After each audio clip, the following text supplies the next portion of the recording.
Tentara Israel menarik semua pasukan daratnya dari Khan Yunis di jalur Gaza Selatan kecuali 1 batalion pada Minggu 7 April 2024. Salah seorang juru bicara militer Israel mengatakan hanya tersisa Brigade Nahal yang beroperasi di koridor Netzarim Gaza.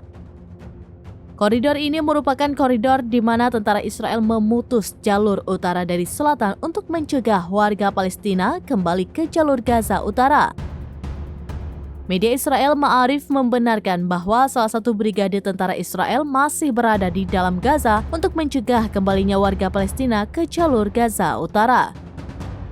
Penarikan Divisi 98 dari Khan Yunis dilakukan dalam rangka persiapan operasi di Rafah.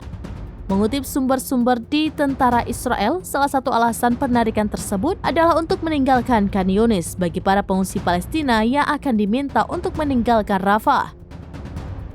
Pada saat yang sama, sumber tentara Israel menekankan tidak ada hubungan antara tekanan dari Amerika Serikat kepada Israel dengan penarikan tentara Israel dari Khan Yunis. Tentara pendudukan sedang bersiap untuk melanjutkan operasi melawan Brigade Hamas yang tidak mereka tangani di Deir al-Balah dan Rafah.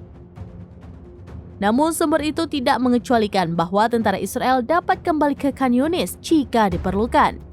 Tidak jelas apakah penarikan tersebut akan menunda serangan yang sudah lama terancam ke kota Rafah di Gaza Selatan.